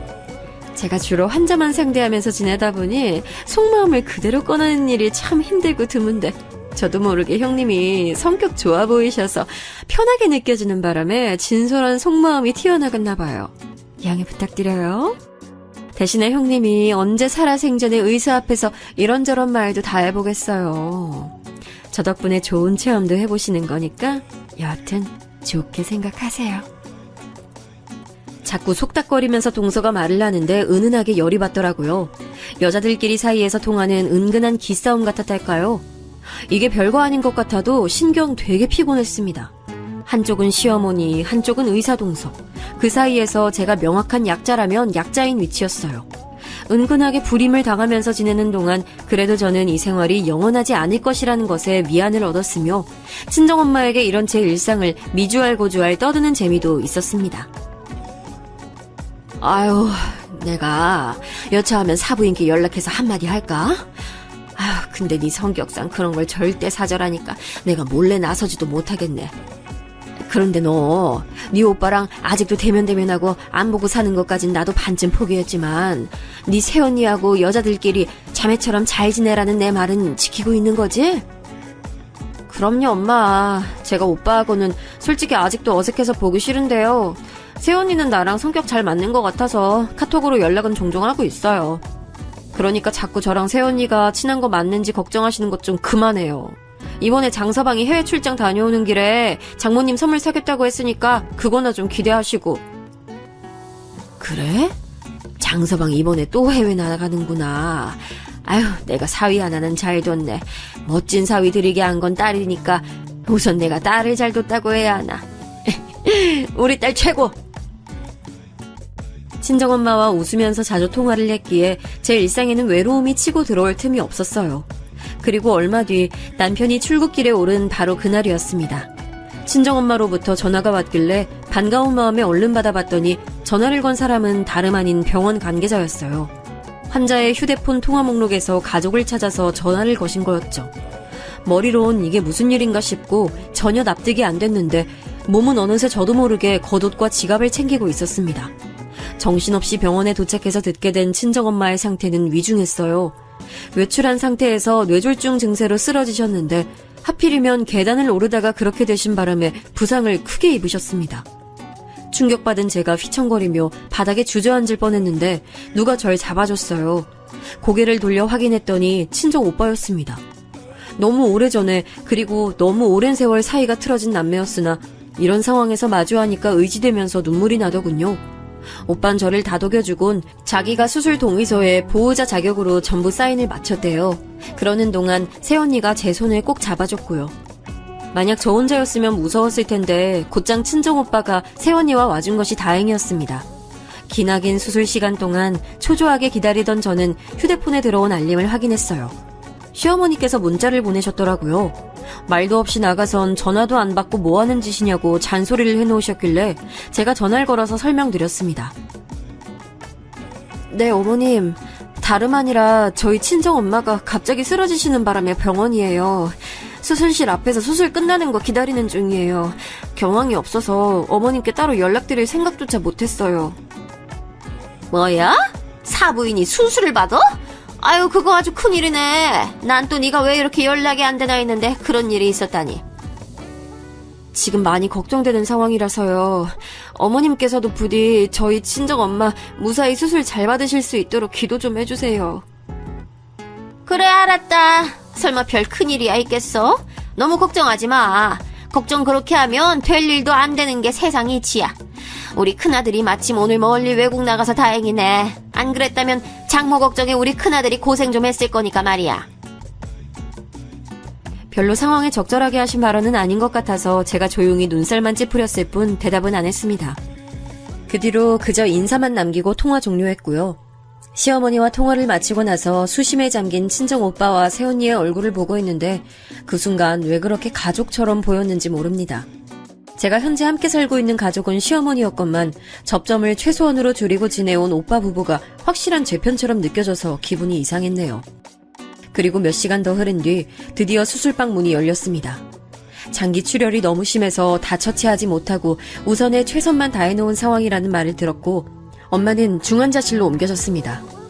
바람과는 달리 너무나도 힘들게 상황이 흘러갔고 마음속으론 정말 돌아가시면 어떡하지라는 걱정뿐이었어요. 하루에도 12번씩 제 심장이 쿵 떨어졌다 올라가길 반복했네요. 그렇게 이틀이 지나고 차도가 조금이나마 있다는 의료진의 말, 그건 정말 제게 한 줄기 희망이었어요. 엄마가 수술 뒤 중환자실에 들어간 이후로 제가 처음으로 입가에 미소를 띄었습니다. 엄마, 제발 조금만 더 힘내서 버텨줘요. 이대로 떠나기엔 엄마도 너무 억울하고 한만 많은 인생이잖아. 이제야 편하게 빛 좀 보려고 하는데 설마 이렇게 떠나실 건 아니죠? 기분 탓이었을까요? 엄마 안색도 한결 나아 보였어요. 저는 희망의 불씨를 가슴에 품은 채로 엄마의 기적적인 회복을 기도했습니다. 그러나 하늘도 무심하시지. 엄마는 제 간절한 바람에도 불구하고 숨을 거두셨습니다. 차도가 보인다는 말을 들은 지 불과 24시간도 지나지 않아 벌어진 일이었습니다. 저는 아무래도 마음의 준비가 안 돼 있었나 봐요. 친정엄마의 임종을 확인하자마자 눈앞이 노래져서 혼절까지 하고 말았어요. 피로와 스트레스가 잔뜩 누적되어 있었던 탓인지 몇 시간씩이나 정신을 차리지 못했다가 간신히 깨어났고 옆에는 새언니가 있었습니다. 괜찮냐고 물어보기엔 아닌 상황인 거 아는데 이 말밖엔 물을 말이 없네. 좀 괜찮아요? 장례 준비는 절차대로 다 하고 있어요. 몸 추스르는 대로 장례식장 내려가면 되는데 제 바람으로는 그냥 더 누워있어도 좋을 것 같아요. 아니에요. 제가 어떻게 더 누워있겠어요. 우리 엄마 차가운 영안실에 누워있다가 뜨거운 불길 속으로 들어갔다가 작은 함에 담겨서 영영 좁은 공간에 안치될 일만 남았는데 자식으로서 제가 어떻게 누워있어요. 저 좀 부축해주세요. 우리 엄마 영정 앞으로. 제가 지금 바로 가야겠어요. 입에서는 속사포처럼 말이 줄줄 튀어나갔어요. 그 몽롱하고 멍한 정신으로 어떻게 그런 말을 다 내뱉고 새언니와 함께 장례식장까지 갔는지 저도 의문입니다. 몸과 마음은 만신창이가 됐지만 마치 본능에 따라서 그렇게 했나 봐요. 오빠는 침통한 얼굴로 아무 말 없이 제 어깨를 몇 번 두드려줬습니다. 혈육이기에 알 수 있는 것인데 오빠는 애써 건조한 눈가를 유지하고 있었지만 울고 있는 셈이나 다름없었어요. 그 떨리는 눈동자, 부자연스럽게 힘이 들어간 인매만 봐도 속으론 오열하고 있는 걸 알 수 있었네요. 이 세상에서 지금 이 순간 제 아픔과 슬픔을 가장 이해할 수 있는 존재가 친정오빠라는 사실을 느낄 수 있었습니다. 역시나 가족은 가족이란 생각을 했네요. 제가 혼이 빠져서 친정엄마의 영정사진을 보며 눈물 짓고 있는 사이 친정오빠는 조문객들을 응대하며 조금도 쉬지 않았습니다. 우리 엄마 마지막 가시는 길에 그래도 오빠가 자기 최선을 다하는구나. 오빠도 우리 엄마 자식이라는 걸 어쩌면 내가 의도적으로 지난날 동안 간과하고 살았을지도 모르겠네. 오빠가 저로 하여금 그런 생각이 들게 하는가 하면 반대의 생각이 들게 만드는 존재도 있었어요. 저는 조문 온 시동생을 보면서 멍하게 입을 뗐습니다. 혹시 어머님 같이 안 오셨어요? 그리고 동서는요? 형수님, 그게 두 사람 다 사정이 있어서 지금 같이 오진 못했습니다. 면목이 없네요. 삼가 조의를 표합니다. 갑자기 무슨 일이라도 생겼나 봐요. 그러고 보니까 갑자기 생각났는데 출장 계획 있다고 하시지 않았어요? 제가 얼핏 들었던 것 같은데 엄마 일 때문에 잊고 있었네요. 예, 맞습니다. 사실 오늘이 출장길에 오르는 날이에요. 저는 같이 출장 가는 동료한테 상가집 가야 한다고 양해 구해놓은 상태고요. 이번이 간만에 잡힌 장기 출장이라서 지금 가면 다음 달에나 돌아올 것 같아요. 오늘 말곤 다시 조문 올 수 없어서 죄송합니다. 출장길에 이렇게 와주셨으니 그걸로 된 거죠. 고맙습니다. 저희 엄마도 하늘에서 그렇게 생각해 주실 거예요. 속이 온통 문드러진 상태였지만 제법 감정을 억누른 채로 시동생을 맞았죠. 반쯤 넋이 빠져있던 상태였기 때문에 사실 시동생이 떠나고 나서야 상황을 제대로 한번 곱씹어 왔습니다. 시댁 식구들 중에서 제가 설마 그 친척분들이 와주시는 걸 굳이 기대한 건 아니었어요. 다만 시어머니와 동서는 조문을 안 오는 게 이상한 거였으니까 의문을 품었죠. 지끈거리는 머리로 저는 순간적으로 아마 둘 다 내일 조문을 올 생각인가 보네 이렇게 생각하고는 말았습니다. 하지만 그 다음날이 되어도 둘 다 조문을 오지 않았습니다. 저는 그걸 당장 짚어낼 정신머리마저 없었어요. 왜냐하면 친정엄마 장례식장에 근 20년 만에 뵙는 큰이모가 오셨기 때문입니다. 경자야, 나 왔다. 네 언니 왔다. 아유, 우리 경자 언니가 너무 미안하다. 너무 미안해서 차마 안 올 생각까지 하다가 내가 자매된 도리론 못 지키고 살았지만 인간된 도리는 지켜야 할 것 같아서 이렇게 왔어. 경자야, 언니가 미안해. 이제 나 용서하고 하늘에서 편히 쉬어. 미치셨어요? 어디 뻔뻔스럽게 얼굴을 들이밀어요. 우리 엄마는 이모가 떼먹고 간 돈 때문에 그 돈 버느라 몸고생하고 친자매한테 뒤통수 맞으셨다는 그 배신감으로 마음고생하셨어요. 저는 분노에 차서 큰이모의 멱살을 잡으며 흔들고 말았어요. 그러자 몇 걸음 뒤에 떨어져 있던 남자가 급하게 다가와서 저를 거칠게 떼어내더군요. 누군가에서 봤더니 큰이모 아들인 제 사촌 오빠였습니다. 저도 모르게 이를 세게 갈면서 사촌 오빠를 노려봤고 악에 받친 채로 큰이모 멱살을 다시 잡았습니다. 그러자 일전보다 더욱 거친 악력으로 저를 떼어냈어요. 그리고 저는 처절하게 장례식장 바닥을 나뒹굴었습니다. 아픔에 경악하고 있던 그때 달려온 사람이 바로 친정 오빠였죠. 이게 뭐하는 짓이야? 돈에 천륜도 저버리고 영혼까지 팔 수 있는 천박한 족속들이 우리 엄마 가시는 길에 똥칠하러 온 걸로도 모자라서 내 동생까지 괴롭혀? 네 동생이 먼저 우리 엄마 괴롭혔다 이 자식아. 어른 멱살 잡아 흔드는 그게 어디 제정신이야? 누구 보고 천박한 족속들이래. 기껏 시간 내서 조문해줬더니 이딴 반응을 보이는 거야말로 천박한 거 아닌가? 맞지 엄마? 그동안 반성 한번 안 하고 살아왔다는 걸 아주 잘 알겠네. 수치도 모르고 설치는구나. 우리 엄마 장례식에서 내 눈앞에서 내 동생을 그렇게 대하고도 무사할 거라고 생각했다면 오산이야. 여보, 경찰 불렀지? 친정오빠 질문에 뒤편에서 새언니가 고개를 끄덕였어요. 그러자 큰이모와 사촌오빠 표정에는 대번에 난감한 기색이 피어나더군요. 근처를 순찰하고 있기라도 했던 건지 경찰은 무척 빠르게 도착했고 친정오빠는 경찰 앞에서 사촌오빠를 지목했습니다. 조문객들이 대체 이게 무슨 소란인가 싶어서 어안이 벙벙하게 보였지만 저는 그 경황 없는 와중에도 어쨌거나 큰이모에게 이런 식으로나마 갚아주게 돼서 속이 시원하다는 감상이었습니다. 혹시 친정엄마가 하늘에서 이런 상황을 유도해 주신 게 아닐까 하는 생각마저 들면서 여러모로 갖가지 감정들이 휘몰아쳤네요. 이런 사건에 갑자기 끼어드는 바람에 제가 친정엄마의 발인 때까지 차마 신경을 기울일 수가 없었던 거예요. 시댁 쪽엔 말이죠. 잠깐만, 그러고 보니 어머님하고 동서는 끝내 오지 않았네. 정말 무슨 갑작스러운 병고라도 생겼나? 엄마 장례를 힘들게 치르고 있을 나한테는 알리기 미안하니까 아무 말도 안 하고 있는 건가? 화장터에서 머리가 깨지도록 오열을 하고 납골당에 가서 친정엄마가 편하게 자리 잡으시는 모습까지 보고 나서야 저는 문득 시댁 생각을 해냈던 거예요. 안 그래도 마침 아리송해하고 있는데 새언니가 저에게 슬쩍 다가오더니 물어보더라고요. 저기 그런데 동서 되시는 분은 그렇다 치고 어떻게 시어머니께서도 안 오실 수가 있어요? 궁금해서 계속 물어볼까 하다가 이제서야 물어보는 거예요. 혹시 뭐 때문에 안 오신 거래요?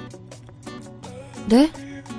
아, 그게 사실은 저도 연락을 받은 게 없어요. 갑자기 무슨 특별한 상황에 처하신 것 같긴 한데 그냥 제 짐작이고요. 근데 제 동서는 왜 그렇다 치고예요? 그렇게 생각하신 이유가 있으세요? 아, 저번에 카톡으로 안부 주고받았을 때 그 동서 되시는 분 임신했다고 그러셨잖아요. 그것 때문에 그랬네. 제가 언니한테 제 동서 얘기를 했었군요. 아, 맞네요. 동서가 임신했다는 소식을 들었던 날 생각해보니까 언니하고 카톡을 나눴었네. 그때 약간 제가 경황이 좀 없어서 얼떨결에 언니 카톡에 답장을 했었던 것 같은데 그때 동서 얘기를 했었네요.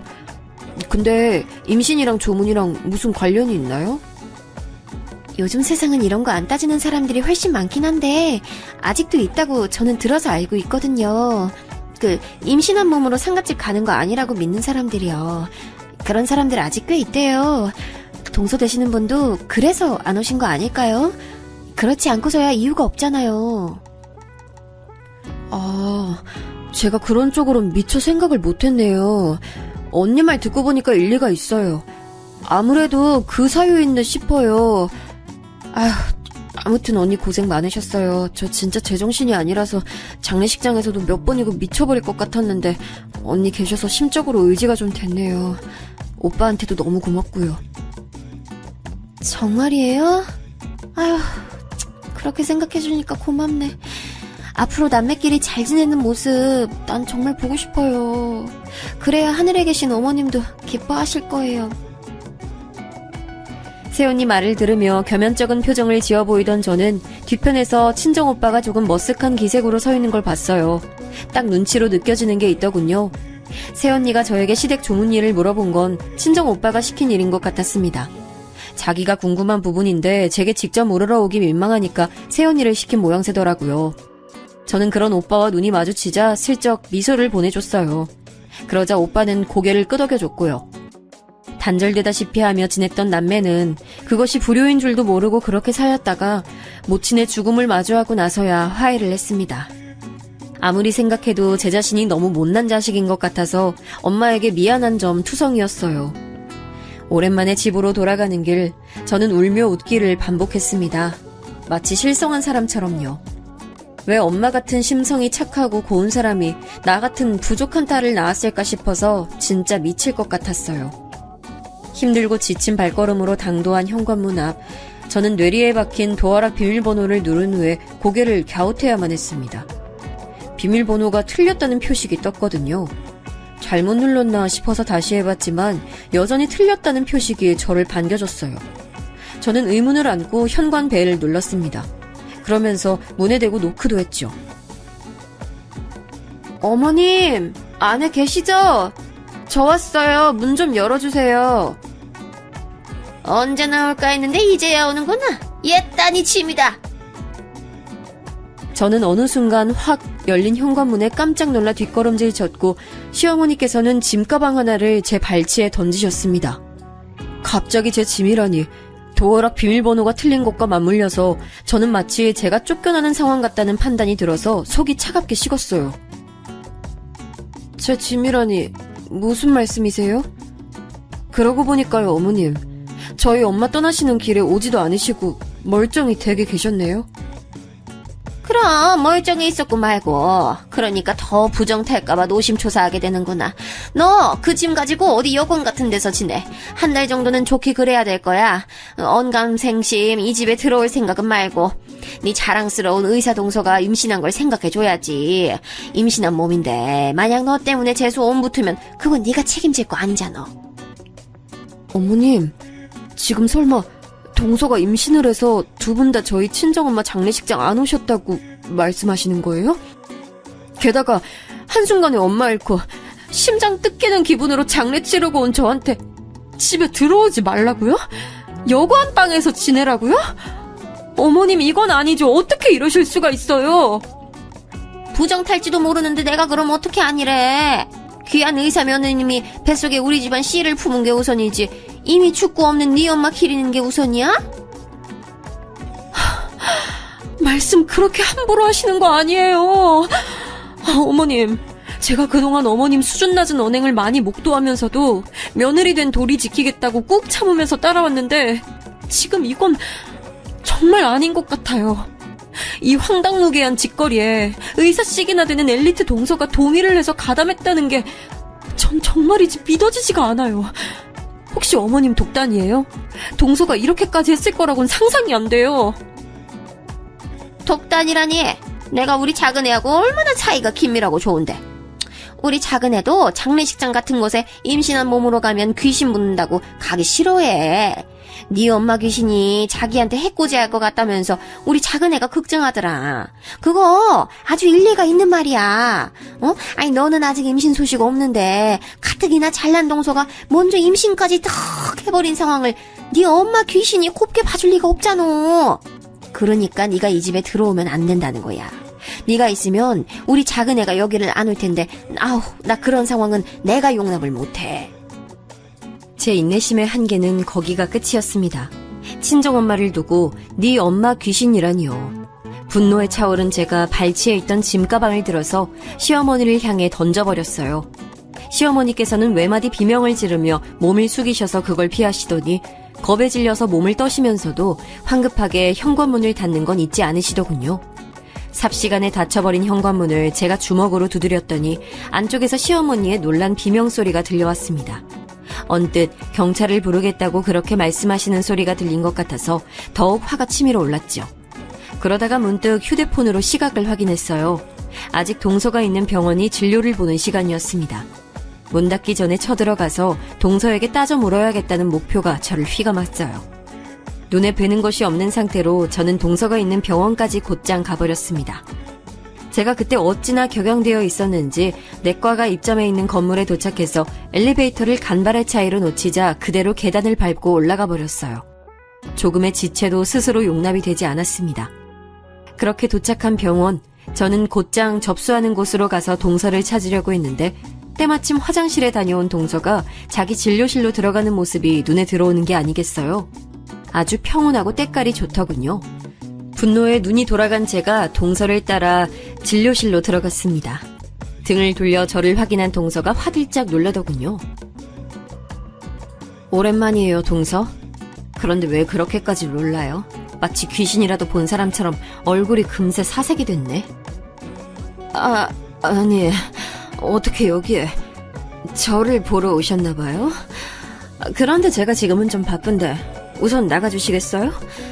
급한 용무 있으신 거면 전화나 문자로 하세요. 제가 바로 확인할게요. 밖에 대기 환자 없던데요? 안 바쁜 것 같은데. 그리고 바쁘다면서 전화나 문자는 바로 확인하시겠다고요? 말이 앞뒤가 안 맞는데요. 혹시 제가 친정엄마 장례 치르고 온 몸이라서 저하고는 상종하기 싫다 뭐 이런 거예요? 의사씩이나 되시는 분이 고작 그런 미신 하나 때문에 저희 친정엄마 장례식에 코빼기도 안 비추실 줄은 몰랐습니다. 정말 서운하네요. 어머님한테 뭐 얘기 듣고 오신 거구나. 그럼 저도 그냥 안 숨길게요.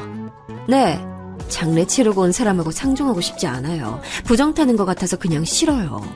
형님에게나 본인 친정엄마지. 나한텐 피 한 방울 안 섞인 모르는 아줌마인데 내가 굳이 장례식장에 가야 했을까요? 전 그렇게 생각 안 하는데요. 뭐라고? 모르는 아줌마? 지금 말 다 했어요? 제 입장에선 틀린 말도 아니죠. 그리고요, 형님. 남의 일터에 불쑥 들이닥쳐서 이러시는 거 엄연히 영업방해예요. 얼른 나가주세요. 기가 막혀서 미치겠네. 이보세요. 환자 상대하는 의사가 말을 그따위로 막 해도 되는 거야? 이 병원 대체 뭐야? 무슨 의사가 이래? 동서의 신랄한 표정과 곁들인 망언에 제가 그만 눈이 돌아가 버렸어요. 친정엄마는 당신의 자식들에게 마지막 인사도 따로 못 건네시고 허망하게 고통 속에서 눈을 감으셨는데 그 죽음이 희화화되는 것처럼 느껴져서 도저히 견딜 수 없었습니다.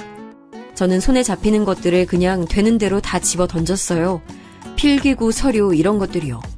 놀란 동서가 비명을 지르며 문 쪽으로 급히 달려가다가 한 번 넘어졌고 허둥지둥하며 일어나더니 진료실 문을 열고 나가버렸어요.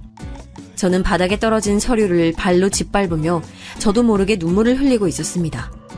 이 모든 상황이 그냥 벅찼고 힘들었고 친정엄마가 보고 싶을 따름이었어요. 접수처에 있던 분들이 저를 말리러 왔는데 저는 스스로 진정하고 제 발로 걸어 나갔습니다.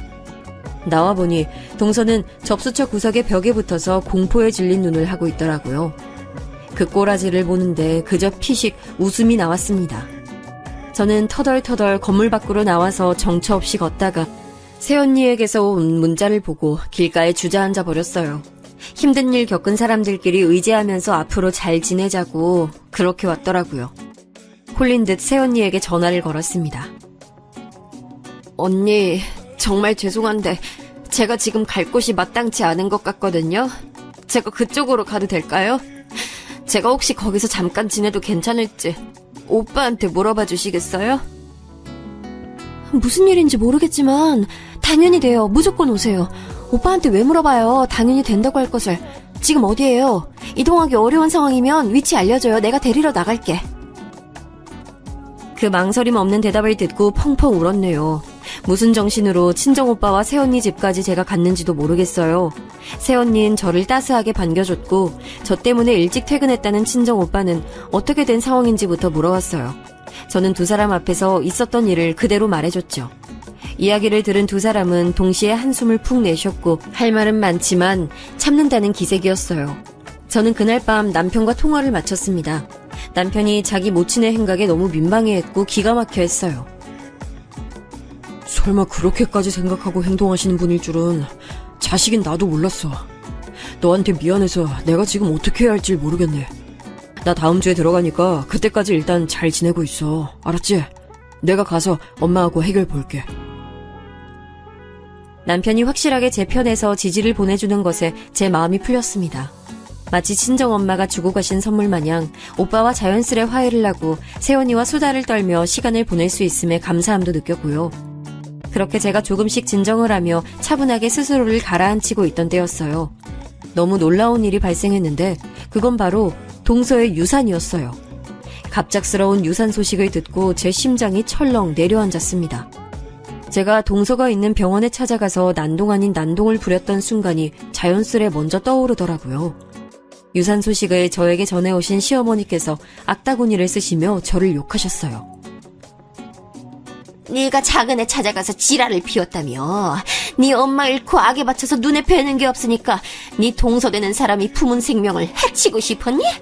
평소에 질투하면서 싫어했던 대상이니까 아주 이때다 싶었던 거지? 이 천하에 빌어먹을 못된 것 같으니라고. 어머님, 제가 무슨 동서를 질투하며 싫어했다고 그러세요. 맹세코 그런 적 없었어요.